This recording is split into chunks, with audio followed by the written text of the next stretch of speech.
കുവൈറ്റിൽ ജോലി ചെയ്യുന്ന പ്രവാസികളും സ്വദേശികളും ഒരുപോലെ അറിഞ്ഞിരിക്കേണ്ട വളരെ നിർണായകമായ ഒരു ഗവൺമെന്റ് ഓർഡർ പുറത്തു വന്നിരിക്കുകയാണ്. കുവൈറ്റിലെ രാജ്യവ്യാപകമായിട്ട് പ്രവർത്തിക്കുന്ന കോഓപ്പറേറ്റീവ് സൊസൈറ്റികളിൽ, അതായത് സഹകരണ സംഘങ്ങളിൽ ജോലി ചെയ്യുന്ന 70 വയസ്സും അതുപോലെ അനുമതികളിലും പ്രായമുള്ള എല്ലാ ജീവനക്കാരുടെയും സേവനം അടിയന്തരമായിട്ട് അവസാനിപ്പിക്കാൻ കുവൈറ്റ് സോഷ്യൽ അഫയേഴ്സ് മന്ത്രാലയം ഉത്തരവിട്ടിരിക്കുന്നു. വെറുതെ പറയുക മാത്രമല്ല ചെയ്തത്, ഈ പ്രോസസ് പൂർത്തിയാക്കാൻ കൃത്യം 30 ദിവസത്തെ ഡെഡ് ലൈനും നൽകിയിട്ടുണ്ട്.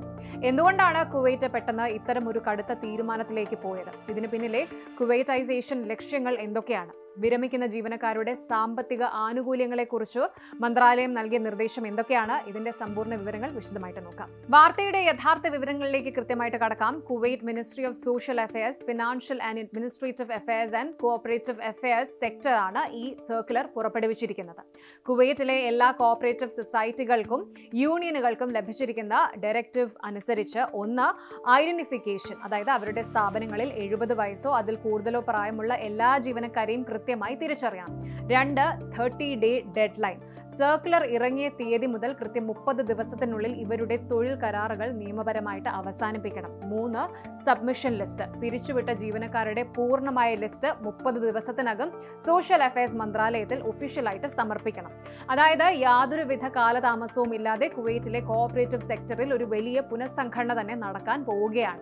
ഇവിടെ സ്വാഭാവികമായും ഉയരുന്ന ഒരു ചോദ്യമുണ്ട്. ഇങ്ങനെ 70 വയസ്സ് കഴിഞ്ഞ് ജോലിയിൽ നിന്ന് ഒഴിവാക്കപ്പെടുന്ന ജീവനക്കാരുടെ സാമ്പത്തിക സുരക്ഷയും ആനുകൂല്യങ്ങളും എന്താകുമെന്ന്. മന്ത്രാലയം ഈ കാര്യത്തിൽ വളരെ വ്യക്തമായ നിർദ്ദേശം നൽകിയിട്ടുണ്ട്. നിയമപ്രകാരം ഈ ജീവനക്കാർക്ക് ലഭിക്കേണ്ട എല്ലാ സാമ്പത്തിക ആനുകൂല്യങ്ങളും നൽകിയ ശേഷം മാത്രമേ പിരിച്ചുവിടൽ നടപടികൾ പൂർത്തിയാക്കാവൂ.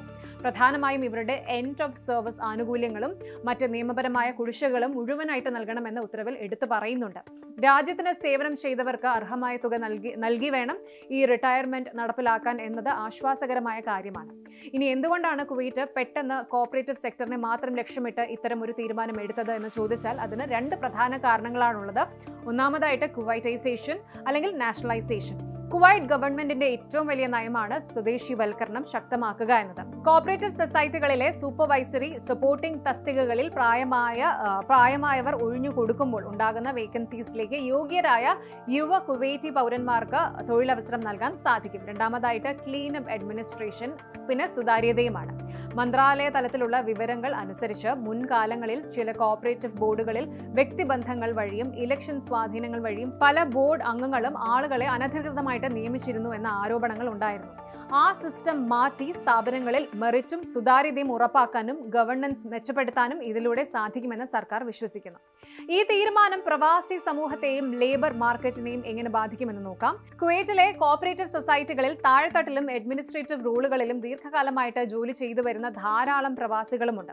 70 വയസ്സ് തികഞ്ഞ പല പ്രവാസികൾക്കും ഈ നിർദ്ദേശം വരുന്നതോടെ തങ്ങളുടെ ജോലി അവസാനിപ്പിച്ച് നാട്ടിലേക്ക് മടങ്ങേണ്ടി വരും. ഇത് കുവൈറ്റിൽ മാത്രം ഒതുങ്ങുന്ന ഒരു കാര്യമല്ല. സൗദി അറേബ്യ, UAE, ഖത്തർ തുടങ്ങിയ മിക്ക GCC രാജ്യങ്ങളിലും വർക്ക് പെർമിറ്റ് പുതുക്കുന്നതിനും പ്രായപരിധി നിശ്ചയിക്കുന്നതിനും സ്വദേശിവൽക്കരണം ശക്തമാക്കുന്നതിനും വലിയ ഊന്നലാണ് നൽകുന്നത്. സ്വകാര്യ പൊതുമേഖലകളിൽ യുവതലമുറയ്ക്ക് അവസരമൊരുക്കാൻ പഴയ ജീവനക്കാരെ വിരമിക്കാൻ അനുവദിക്കുന്ന നയം GCC ഒട്ടാകെ വ്യാപിക്കുകയാണ്. ചുരുക്കത്തിൽ പറഞ്ഞാൽ കുവൈറ്റിലെ തൊഴിൽ മേഖലയെ കൂടുതൽ കാര്യക്ഷമമാക്കാനും യുവാക്കൾക്ക് അവസരം നൽകാനും ലക്ഷ്യമിട്ടുള്ള ഒരു വലിയ അഡ്മിനിസ്ട്രേറ്റീവ് റീസ്ട്രക്ചറിംഗിനാണ് നമ്മൾ സാക്ഷ്യം വഹിക്കുന്നത്. അടുത്ത 30 ദിവസത്തിനുള്ളിൽ കുവൈറ്റ് സഹകരണ മേഖലയിൽ വമ്പൻ മാറ്റങ്ങൾ ദൃശ്യമാകും. കൂടുതൽ വാർത്തകൾക്ക് News 18 Keralam YouTube channel subscribe ചെയ്യുക.